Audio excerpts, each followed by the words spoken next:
اعوذ باللہ من الشیطان الرجیم بسم اللہ الرحمن الرحیم هو الذی خلق لکم ما فی الارض جميعا ثم استوى الى السماء فسواهن سبع سماوات وهو بكل شیء علیم صدق اللہ مولانا العظیم اللہم صل علی سیدنا و مولانا محمد معدن الجود والکرم وآلہ وصحبہ وبارک وسلم۔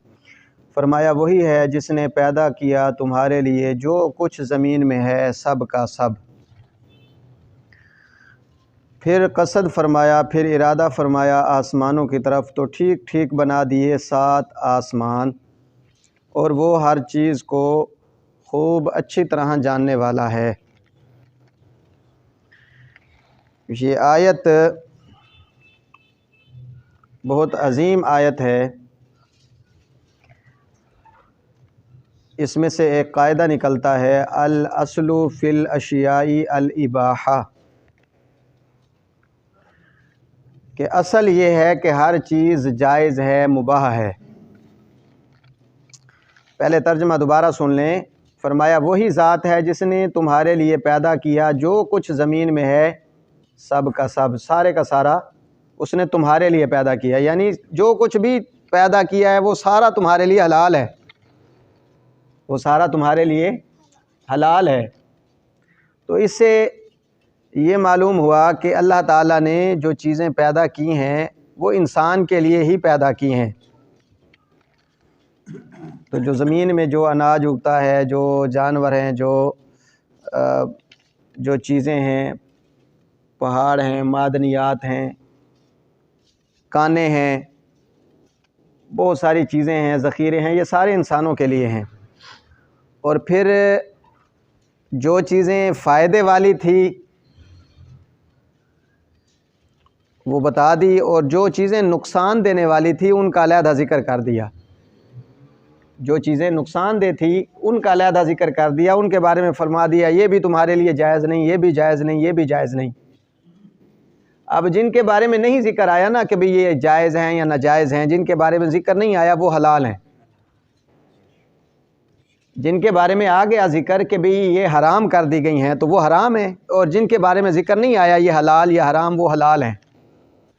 کیونکہ اللہ فرما رہا ہے جو کچھ زمین میں ہے وہ تمہارے لیے ہے، وہ سب کا سب تمہارے لیے ہے۔ اصل میں یہاں خلقت کی بات ہو رہی ہے۔ ایک تو یہ کہ اللہ تعالیٰ نے تمام مطعومات، مشروبات، ملبوسات، معدنیات اور جو کچھ اس کے اسباب تھے وہ سارے کے سارے اللہ تعالیٰ نے مہیا فرمائے انسان کے لیے۔ انسان کو کھانے کی ضرورت ہے تو کھانے کے لیے بے شمار اشیاء، پینے کی ضرورت ہے تو پینے کے لیے بے شمار چشمے، پہننے کے لیے ضرورت ہے تو پہننے کے لیے بے شمار چیزیں، اور اس کے اسباب، آلات اور جو ہے وہ ذرائع وہ مہیا فرمائے۔ معدنیات کے زمین کے اندر اللہ تعالیٰ نے خزانے رکھے، یہ سارے کے سارے فرمایا کس کے لیے ہیں؟ تمہارے لیے ہیں۔ پھر قصد فرمایا آسمانوں کی طرف۔ تو یہاں ایک سوال پیدا ہوتا ہے کہ اللہ تعالیٰ نے پہلے زمین پیدا فرمائی یا آسمان پیدا فرمائے؟ تو اس آیت میں یہ سمجھ آ رہی ہے کہ اللہ تعالیٰ نے پہلے زمین پیدا فرمائی پھر آسمان پیدا فرمایا، جبکہ سورۃ النازعات کے اندر 30ویں پارے کے اندر اللہ تعالیٰ نے پہلے آسمان کا اور پھر زمین کا ذکر فرمایا۔ فرمایا انتم اشد خلقا ام السماء بناہا، کیا تمہارا پیدا کرنا مشکل ہے یا آسمان کا بنانا مشکل ہے؟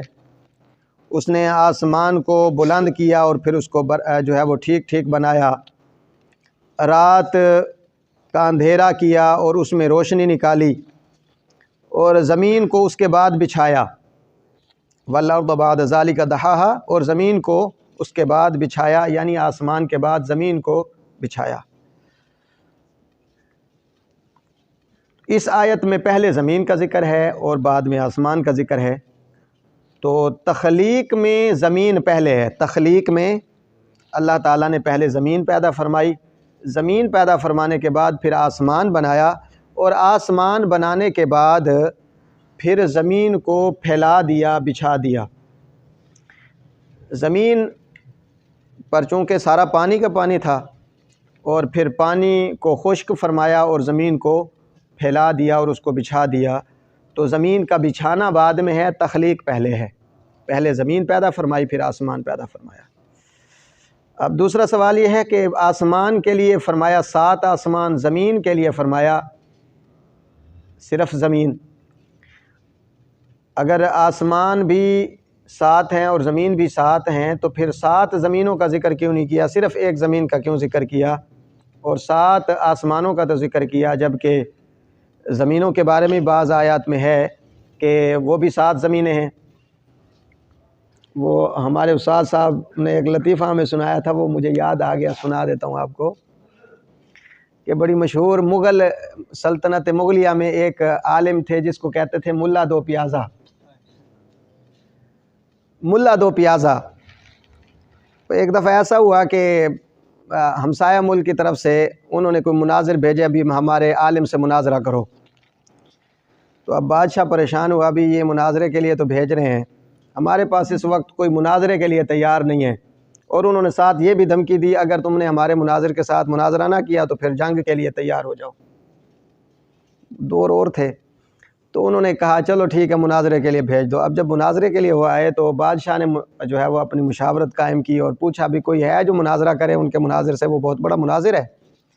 تو ملا دو پیازے نے کہا جی میں مناظرہ کروں گا، میری کچھ شرطیں ہیں، مجھے بہت بڑی پگ چاہیے، اور پگ کے ساتھ جو ہے وہ شملہ جو ہوتا ہے نا شملہ، وہ بڑے بڑے شملے اس نے چھوڑ دیے، 10-12 نوکر ادھر، 10-12 نوکر ادھر، 10-12 نوکر پیچھے، وہ 2-3 شملے اس نے چھوڑے، جس کے شملے کو پکڑنے کے لیے 40-50 بندے جناب اس کی خدمت میں تھے۔ اب جب اس شان کے ساتھ مخالف مناظر کے سامنے گیا تو مخالف مناظر دیکھ کر حیران آ گیا کہ یہ تو بہت بڑا کوئی عالم ہے، وہ جس کے پگ کی دستار کا بقیہ حصہ اٹھانے کے لیے 40 ملازم ہیں، وہ کوئی چھوٹا عالم تو نہیں ہوگا، وہ تو بہت بڑا عالم ہوگا۔ وہ ہمارے کہتے ہیں کہ بھی استاد صاحب علامہ عبدالستار سعیدی صاحب کہ جسہ بقدر حصہ، بڑا مشہور مقولہ ہے جسہ بقدر حصہ۔ تو بہرحال ان کا بسطتاً فی العلم والجسم، وہ موٹا بھی تھا اور پھر اس کی پگیں بھی بہت بڑی ہو گئی، تو اب لوگوں نے سمجھا بھی یہ تو بہت بڑا عالم ہے، وہ مخالف مناظر نے بھی سمجھا بھی بہت بڑا عالم ہے، اب دستار اتنی بڑی تھی۔ تو اب لوگ بڑے پیٹوں کو اور بڑے جسموں کو اور بڑی دستاروں کو دیکھ کر سمجھتے ہیں کہ یہی عالم ہے۔ تو بہرحال اب جب وہ سامنے آیا تو اس نے کہا بھی اب مناظرہ کلام کے ذریعے نہیں ہونا چاہیے، اب اشاروں کے ذریعے ہونا چاہیے، اتنا بڑا جو مناظر ہے میں اس سے کیا مناظرہ کروں گا، اس نے کوئی سوال قائم کر دیا تو مجھ سے جواب نہ بن پڑا تو میری بے عزتی ہو جائے گی۔ اب اس نے جناب اشاروں سے مناظرہ کرنا شروع کیا، اور اس نے کہا جناب یہ مخالف مناظر نے کیا یہ، تو اب ملا دو پیازے نے کیا یہ۔ اچھا، وہ مخالف مناظر نے جناب جیب سے نکالا انڈا دکھایا، انڈا لہرایا نا، تو ملا دو پیازے نے اپنی جیب سے پیاز نکال کر وہ دکھا دیا، مناظرہ ختم ہو گیا جناب۔ جب مناظرہ ختم ہوا تو اورنگزیب عالمگیر بڑا حیران ہوا بھی یہ مناظرہ کیا ہوا، مجھے تو سمجھ نہیں آئی۔ تو دونوں کو مختلف جگہ رہائش دی، مخالف مناظر کو ایک مکان دیا، سراہ دی، اور دوسرے اپنے مناظر کو ایک سراہ دی۔ تو وہ گیا، اورنگزیب عالمگیر خود بھی بہت بڑا عالم تھا، تو اس نے جا کر پوچھا مخالف مناظر سے یہ تم نے اشارے کیا کیے، ہمیں سمجھ نہیں آئی، یہ کیا تھی؟ اس نے کہا جی میں نے یوں ہاتھ کر کے اسے کہا ہے بھی زمین اس طرح ہے، سیدھی ہے، تو اس نے مکہ لہرا کر مجھے یہ بتایا بھی اس میں پہاڑ بھی ہیں۔ اچھا تو تم نے، ہاں جی، تو پھر تم نے یہ انڈا کیوں دکھایا؟ انہوں نے کہا جی میں نے انڈا دکھایا اس لیے کہ میں نے یہ بتایا بھی زمین گول ہے اس طرح۔ تو پھر اس نے پیاز کیوں دکھایا؟ فرمایا اس نے پیاز اس لیے دکھایا کہ یہ بتایا بھی زمین تہ بتہ ہے۔ اب ملا دو پیازے کے پاس آ گیا بادشاہ، پوچھا بھی تم نے یہ کیا کیا تھا، یہ بھی یہ ہاتھ دکھانا، یہ مکے دکھانا۔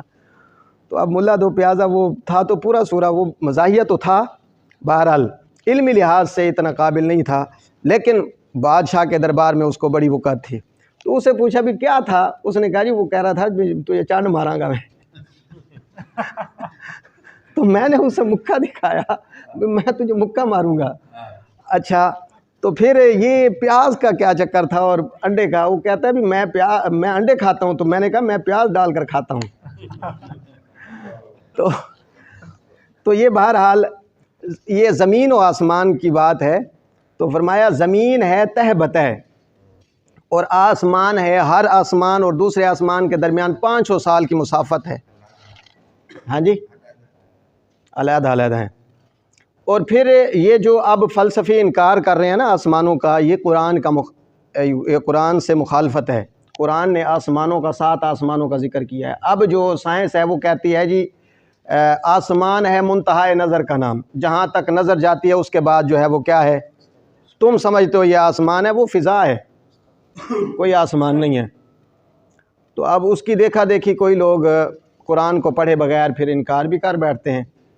تو بہرحال 7 آسمان ہیں اللہ تعالیٰ نے بنائے، اور ان 7 زمینوں میں اور 7 آسمانوں میں کیا کچھ ہوا، کیا کچھ نہیں ہوا، کتنے زندہ ہوئے، کتنے مرے، کتنے جئیں گے، کتنے ہم شکل ہیں، کتنے غیر ہم شکل ہیں، کس کا ذرہ کہاں ہے، کس کا ذرہ کہاں ہے، کہاں سے کس کے ذرے کو اٹھانا ہے، یہ علیم اور خبیر اور قادر مطلق ذات، اس کے علم کا احاطہ ہے ہر چیز پر کہ کس مرنے والے کا ذرہ کہاں کہاں ہے، اس کو پتہ ہے۔